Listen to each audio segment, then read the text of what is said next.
नमस्कार, hornbill TV देख रहे हैं आप। मैं हूं आपके साथ विशाल गर्ग। बड़ी खबर करू करेंगे। देहरादून से बड़ी खबर मिल रही है। पहलगाम में हुई आतंकी हमले का बदला लिया गया है। पाकिस्तान के 9 ठिकानों पर हमला किया गया।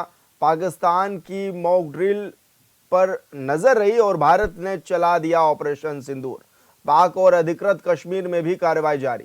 लश्कर ए तैयबा जैश ए मोहम्मद के हैं ये इलाके। तो ये बड़ी खबर आपको बता रहे हैं, जहां पर पाकिस्तान के मॉक ड्रिल पर नजर रही और भारत ने ऑपरेशन सिंदूर लॉन्च कर दिया। ऐसे में भारत ने ऑपरेशन सिंदूर चलाया और पाकिस्तान के 9 ठिकानों पर भी ये कार्रवाई की गई, जहां पर आतंकियों के होने की बात भी कही गई। और लश्कर ए तैयबा जैश ए मोहम्मद के ये इलाके हैं जिन पर ताबड़तोड़ कार्रवाई की गई और पहलगाम में हुए आतंकी हमले का यह बदला लिया गया है। तो पहलगाम में हुए आतंकी हमले का बदला ये लिया गया और ऐसे में ऑपरेशन सिंदूर जो है वो लॉन्च भी किया गया। पाकिस्तान के 9 आतंकी ठिकानों पर यह हमला किया गया है। भारत ने ऑपरेशन सिंदूर चलाया है, जबकि पाकिस्तान की मॉक ड्रिल पर नजर थी और ऐसे में भारत ने ऑपरेशन सिंदूर भी लॉन्च कर दिया। संवाददाता योगेश आर्या हमारे साथ लाइव जुड़ गए हैं। योगेश, क्या कुछ जानकारी मिल रही है, किस तरह की ये कार्रवाई देखने को मिली है?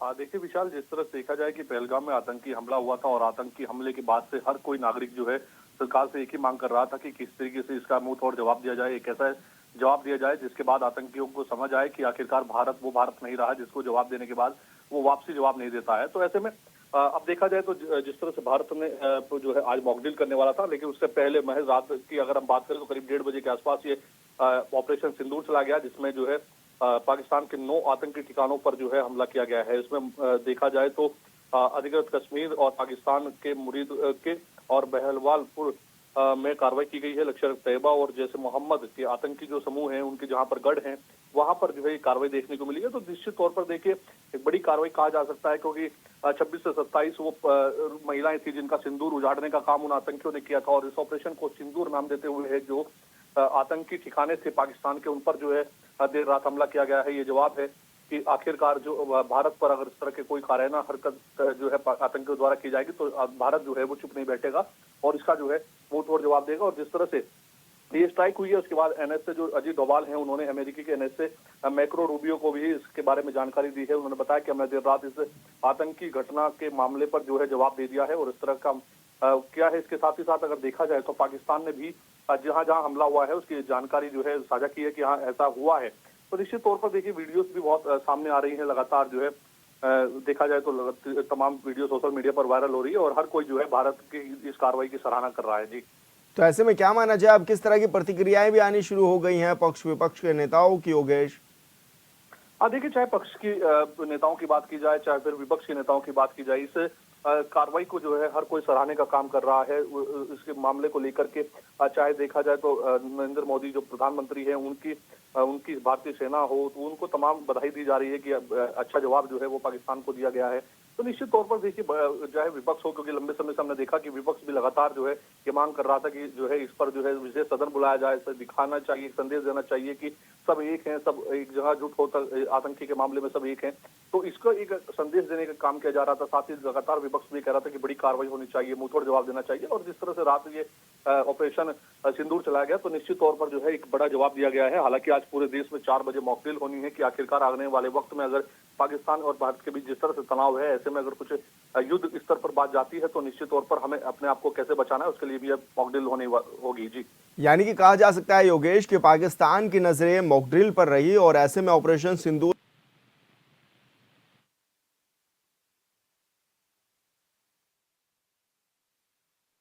लेकिन भारत ने एक बड़ा अंजाम ऑपरेशन चला करके जो है सिखाया है और जो है मुंहतोड़ जवाब दिया है। जी,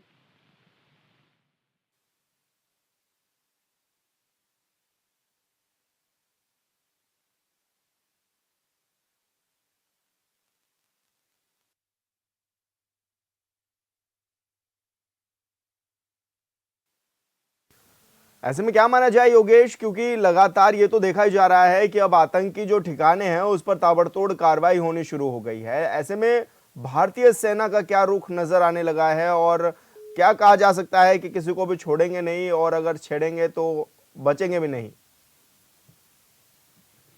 लगता है संपर्क योगेश से टूट गया है, दोबारा उनसे जुड़ने की कोशिश करेंगे। तो आपको बता दें कि पाक और अधिकृत कश्मीर पर यह कार्रवाई की गई, जहां पर लश्कर तैयबा जैश ए मोहम्मद के ये इलाके थे जिन पर ताबड़तोड़ कार्रवाई भी की गई है।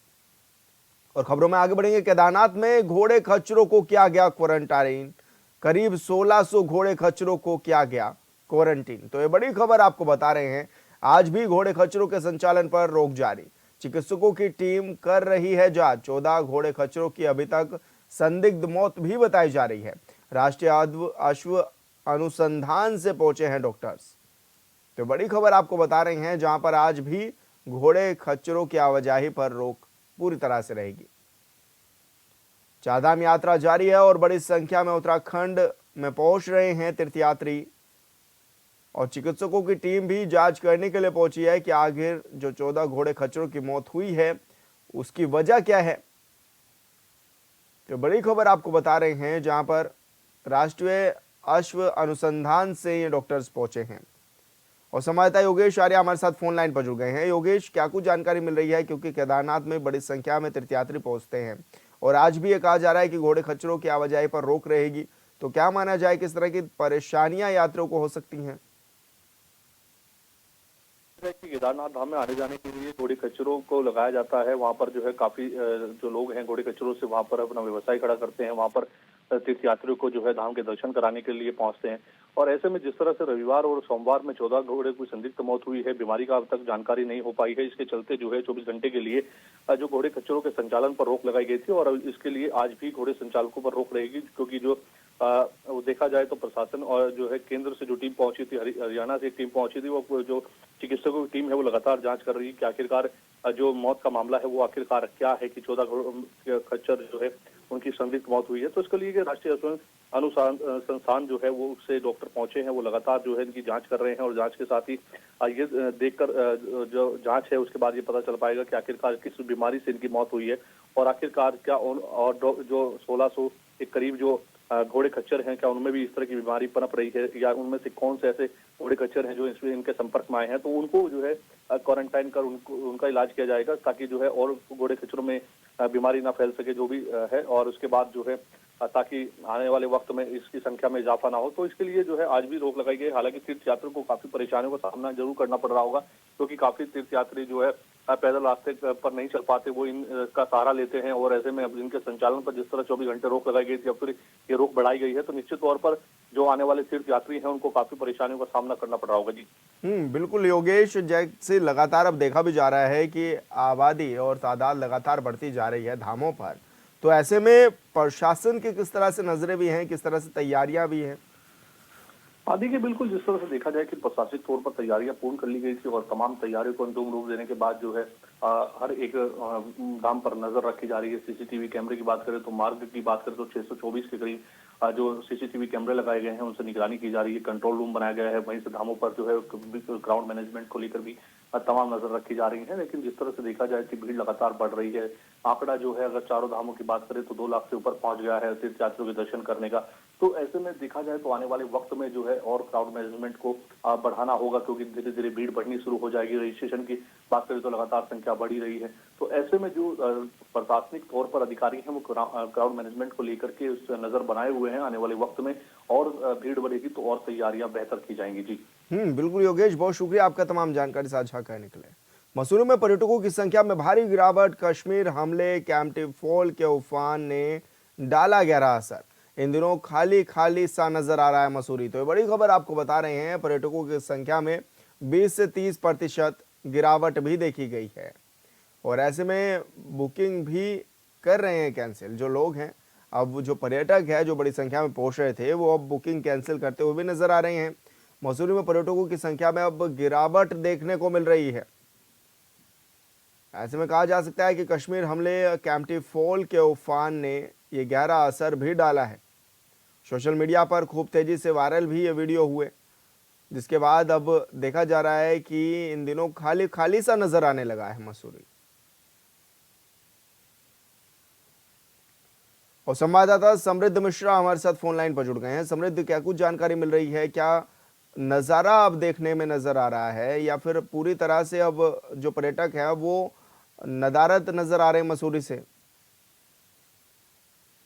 जो है वो पर्यटकों के लिए कहीं न कहीं और खासतौर पे जो वहाँ के स्थानीय व्यापारी हैं उनके लिए भी ये है, क्योंकि मसूरी देखिए पूरा जो है वो पर्यटक बेसिस पे ही चलता है। पूरा जो उसका कारोबार है, जो वहाँ की रोजी-रोटी है लोगों की, वो पर्यटकों के ऊपर ही निर्भर रहती है। ऐसे में अगर पर्यटक ही कम हो जाएगा ना, तो कहीं न कहीं एक चिंता का संकेत वहाँ लोगों के लिए है। और देखिए पिछले साल की तुलना में देखिए कहा जा रहा था कि 80% लोग जो हैं वो बुकिंग्स पहले से ही बुक थी, लेकिन इस बार 20 से 30% की बुकिंग में कहीं न कहीं अंतर देखने को मिल रहा है। इसके बाद पर्यटक विभाग की ओर से भी ये कहा गया कि देखिए इसमें कोई इतनी घबराने वाली बात नहीं है। अगर जल चढ़ाव आया है कहीं या फिर कश्मीर की घटना के बाद जो भी हिमालयन इलाके हैं, चाहे उत्तराखंड की बात कर लें, चाहे हिमाचल प्रदेश की बात कर लें, कहीं ना कहीं असर इन प्रदेशों में देखने को मिल रहा है। तो ऐसे में क्या माना जाए समृद्धि, क्योंकि अब बुकिंग भी कैंसिल होना शुरू हो गई है, तो अब जो व्यापारी हैं वो क्या कुछ कहते हुए नजर आ रहे हैं? लगातार सरकार से और प्रशासन से अपील कर रहे हैं कि देखिए सुरक्षा के कड़े इंतजाम तो आप लोगों ने करे ही हैं, लेकिन देखिए जो पर्यटक बुकिंग कैंसिल कर रहे हैं उसमें एक चीज गौर करने वाली है कि जितने भी पर्यटक कैंसिल कर रहे हैं ज्यादातर असल में दरअसल वो दक्षिण भारत या दिल्ली मुंबई जैसे शहरों से आने वाले थे। तो बाहर के पर्यटक दरअसल इसमें बुकिंग कैंसिल कर रहे हैं, और साथ ही बहुत सारे पर्यटक इसमें ऐसे भी थे देखिए जो पहले से मसूरी में मौजूद थे, लेकिन ये सब घटना होने के बाद भी आगे के प्लान उन्होंने अपने कैंसिल कर लिए। तो जो पर्यटक वहां चला रहे हैं, होटल ओनर्स हैं या फिर रेस्टोरेंट ओनर्स हैं, वो लगातार ये चीज कह रहे हैं कि देखिए इसमें कोई घबराने वाली बात नहीं, आप आइए, जिस तरीके से पहले चल रही थी चीजें आगे भी उसी तरीके से चलते हुए नजर आएंगे। बिल्कुल समृद्ध, बहुत शुक्रिया आपका तमाम जानकारी साझा करने के लिए। खबरों में आगे बढ़ेंगे। राष्ट्रीय ग्रामीण आजीविका मिशन के तहत ऋषिकेश में लखपति दीदियों और कृषकों के साथ संवाद कार्यक्रम का आयोजन किया गया, जिसमें केंद्रीय मंत्री शिवराज सिंह चौहान, राज्य के सीएम पुष्कर सिंह धामी और राज्य के कैबिनेट मंत्री गणेश जोशी, राज्यसभा सांसद नरेश बंसल सहित तमाम नेता शामिल हुए। इस दौरान सबसे पहले केंद्रीय मंत्री और सीएम धामी ने अलग अलग विभागों के स्टॉलों का निरीक्षण भी किया और उनसे बातचीत भी की। कार्यक्रम के दौरान शिवराज सिंह चौहान ने लखपति दीदियों और किसानों से संवाद किया। अपने संबोधन में केंद्रीय मंत्री ने कहा है कि राज्य के विकास के लिए जो भी जरूरत होगी उसे केंद्र सरकार पूरा करेगी। उन्होंने स्थानीय उत्पादों पर जोर देते हुए कहा है कि यहाँ के ऑर्गेनिक उत्पाद को देश दुनिया तक पहुंचाने में भारत सरकार मदद करेगी। उन्होंने कहा है कि गरीबों को प्रधानमंत्री आवास योजना का लाभ देने के लिए सर्वे भी किया गया है और जिन गांवों में अब तक सड़कें नहीं पहुंची हैं उनकी भी रिपोर्ट तैयार की गई है।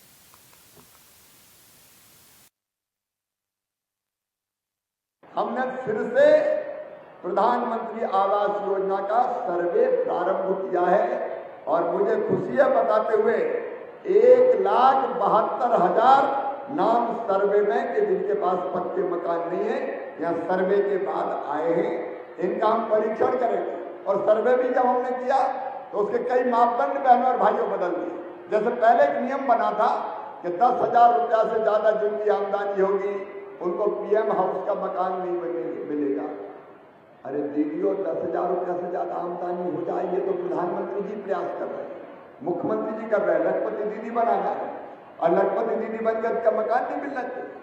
और जब हमने वो नियम बदल दिया है, अब 10,000 रुपया नहीं 15,000 रुपया तक भी आमदनी होगी तो प्रधानमंत्री आवास का मकान आपको दिया जाएगा, दीदियों को वंचित नहीं रखा जाएगा। पहले 2 पहिया वाहन अगर किसी के पास होते थे, मोटरसाइकिल स्कूटर, तो उसको पीएम आवास नहीं मिलते थे।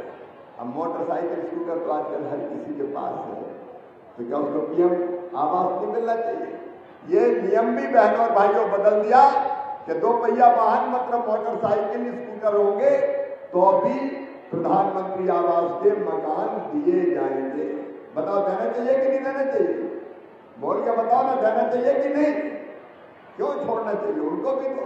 और तीसरे छोटे छोटे किसान, हमारे छोटे किसान लैंड होल्डिंग काफी कम है, तो छोटे किसान मतलब सिंचित जमीन जिनके पास 5 एकड़ है और असिंचित जमीन जिनके पास असिंचित जमीन 5 एकड़ और सिंचित 2.5 एकड़ है, उनको भी पीएम आवास के मकान दिए जाएंगे। तो मैं कहना चाहता हूं सभी बहनों और भाइयों से कि पीएम आवास भी मिलेंगे और सड़कें गांव गांव पहुंचे। इसलिए प्रधानमंत्री ग्राम सड़क योजना का 4था चरण शुरू किया गया है। 400 से ज्यादा बसाहटें अभी सर्वे में आई है, तो गांव गांव हर आप बसाहट में पीएम सड़क पहुंच जाए, इसके लिए भी भारत सरकार उत्तराखंड की सरकार को पूरी मदद करेगी ताकि हमारे छोटे बच्चों के गांव भी सड़कों से जुड़ जाए, ताकि समृद्धि यहाँ के विकास और यहाँ की जनता के कल्याण में कोई कसर नहीं छोड़ेंगे। अभी हमारे मनमोहन भाई बता रहे थे किसान कितनी प्रगति कर रहा है मशरूम की खेती में, बाकी खेती में। यहाँ के ऑर्गेनिक उत्पाद आज पूरी दुनिया में जाने की क्षमता रखते हैं और इसलिए कृषि के क्षेत्र में भी माननीय मुख्यमंत्री जी, कृषि मंत्री जी कल जो चर्चा हुई है उसके अनुरूप, चाहे वो नए बाग लगाना हो, पुराने बागों का जीर्णोद्धार हो, पॉली हाउस हो, ग्रीन हाउस हो, मैकेनाइजेशन हो, मतलब मशीनीकरण करने के लिए राशि देनी हो, या सिंचाई की व्यवस्था हो, भारत सरकार कोई कसर नहीं छोड़ेगी। बड़ी सिंचाई की योजनाएं अगर नहीं बनती तो छोटी छोटी सिंचाई की योजनाएं बना के किसान के सूखे खेतों की प्यास बुझाने का काम करेंगे और आपका जो उत्पाद होगा उसको भी मिनिमम सपोर्ट प्राइस पे खरीदने का काम भारत सरकार करेगी ताकि किसानों को उचित दाम मिल सके। जहां वो स्वयं का रोजगार कर रही है, अन्य लोगों को भी रोजगार से जोड़ने का काम कर रही है।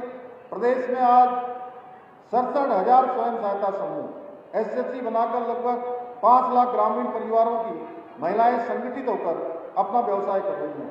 7,000 से अधिक ग्रामीण संगठन और 500 से अधिक क्लस्टर संगठन बनाकर राज्य की महिलाएं सामूहिक नेतृत्व की एक अद्वितीय मिसाल पेश कर रही हैं। यह हम सभी के लिए प्रसन्नता की बात है, गर्व की विषय है कि आज प्रदेश की 1.5 लाख से अधिक बहनें लखपति दीदी बनने में उनको सफलता प्राप्त हुई है। यह भी महिला सशक्तिकरण का एक नया आयाम प्रस्तुत हमारी बहनों ने किया है। आज हमारी लखपति दीदियां न केवल आर्थिक रूप से सक्षम हो रही हैं, बल्कि वो अपने परिवार और समाज को भी प्रेरित कर रही हैं। भाइयों बहनों, हमारी सरकार द्वारा लगभग 55,000 स्वयं सहायता समूह को 640 करोड़ रुपए से अधिक का रिवॉल्विंग फंड और सामुदायिक निवेश निधि प्रदान की गई है। इसके साथ ही स्वयं सहायता समूह को मजबूत बनाने के उद्देश्य से हमारी सरकार द्वारा वित्तीय वर्ष 2022 में महिला स्वयं सहायता समूह योजना के अंतर्गत 84 करोड़ रुपए से अधिक का सहयोग किया और ब्याज प्रतिपूर्ति के रूप में करीब 25 करोड़ रुपए की छूट भी प्रदान की गई। इतना ही नहीं, 159 क्लस्टर लेवल फेडरेशनों को करीब 8 करोड़ रुपए का एक मुश्त अनुदान प्रदान किया गया तथा 43,000 सक्रिय समूहों को कुल 51 करोड़ रुपए से अधिक की आर्थिक सहायता प्रदान की गई। प्रिय बहनें, हमारी सरकार ने महिलाओं द्वारा उत्पाद को बनाने के साथ ही उनकी प्रोसेसिंग, पैकेजिंग और बिक्री के लिए भी एक इकोसिस्टम तैयार किया है, जिसके अंतर्गत महिला स्वयं सहायता समूह द्वारा बनाए गए उत्पादों को प्रोसेसिंग एवं मार्केटिंग हेतु 24 ग्रोथ सेंटरों की स्थापना की गई है। उत्पादों के विपणन के लिए 13 जनपदों में 33 नैनो पैकेजिंग यूनिट, 17 सरस सेंटर, 4 राज्य विपणन केंद्र और 8 बेकरी यूनिट्स भी संचालित किए जा रहे हैं। जिलाधिकारी हरिद्वार के निर्देश पर उप जिलाधिकारी जितेंद्र कुमार ने ग्राम सुलेमपुर महमूद में बड़ी कार्रवाई के तहत एक प्राइवेट कॉलोनीनाइजर द्वारा ग्राम समाज की भूमि पर किए गए अवैध अतिक्रमण को जेसीबी से ध्वस्त कर दिया है। जांच में सामने आया है कि ग्राम समाज की 0.138 हेक्टेयर भूमि पर अवैध रूप से सड़क का निर्माण किया गया था, जिसे मौके पर ही तोड़ा गया है। इसके साथ ही 0.102 हेक्टेयर चकरोड़ भूमि पर निजी सीसी मार्ग और भराव का निर्माण भी किया गया था, जिसे प्रशासन ने तत्काल ध्वस्त कर दिया है।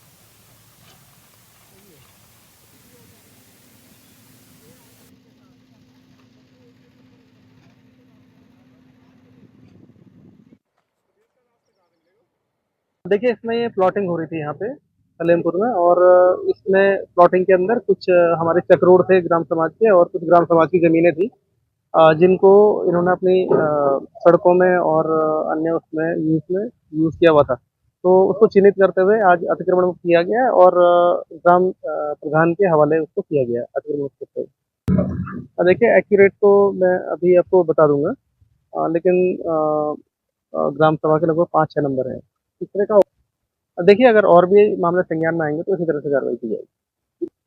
देखिए, फिलहाल तो हमने ये अतिक्रमण मुक्त कर दिया है, हटा दिया है और जमीन अपने कब्जे में ले ली है और सबमें लगातार मॉनिटरिंग रखी जाएगी और जो हल्का लेखपाल हैं और जो LMC है गाँव की, उनको भी ये कहा जाएगा कि वो लगातार ऐसी एनक्रोचमेंट पर नजर रखें और यदि ऐसा कुछ होता है तो वो प्रशासन को बताएं। ठीक है।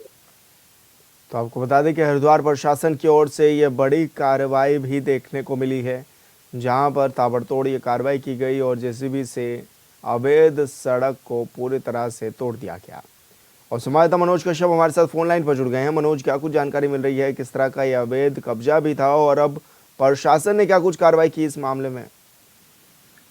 बिल्कुल, देखिए हरिद्वार की सलेमपुर पंचायत के पूरा मामले यहाँ पे बताया गया था कि कुछ भू माफियाओं के द्वारा यहाँ पे जो समाज की भूमि थी उस पर अवैध रूप से कब्जा किया गया। तो बताया जा रहा था कि यहाँ पे कई जगह में जो है एक कॉलोनी को डेवलप किया जा रहा था, जिसके यहाँ पे जो समाज की भूमि थी उस पर सड़क भी बनाई गई थी, जिसको पूरा जो मामला था यहाँ पे एसडीएम ने उसका संज्ञान लिया। यहाँ पे संज्ञान लेने के बाद जब मामले की जांच की गई तो पता चला कि ये भूमि ग्राम समाज की थी, जिसपे यहाँ पे एसडीएम की टीम बुलडोजर लेकर पहुंची और यहाँ पे इस सड़क को ध्वस्त कर दिया है। यानी कहा जा सकता है कि जिस तरीके से उत्तराखंड के मुख्यमंत्री पुष्कर सिंह धामी ने कहा है कि जो यहाँ पे अवैध रूप से कब्जा किया जाएगा, कि वो किसी भी तरीके का कब्जा उसको छोड़ा नहीं जाएगा। यहाँ पे इसी तरीके की कार्रवाई हरिद्वार में फिर देखने के लिए मिली। यानी कहा जा सकता है कि इस कार्रवाई के बाद जो भूमाफिया है उनके अंदर एक खड़कम देखा जा रहा है। यहाँ पे एसडीएम ने इसी बात को भी कहा है कि अगर आगे से कोई ऐसी कब्जाधारी जो कब्जा करते हैं जिनके ऊपर कोई पाया जाता है तो उनके खिलाफ कानूनी कार्रवाई भी की जाएगी। जी विशाल। बिल्कुल मनोज, बहुत शुक्रिया आपका तमाम जानकारी साझा करने के लिए।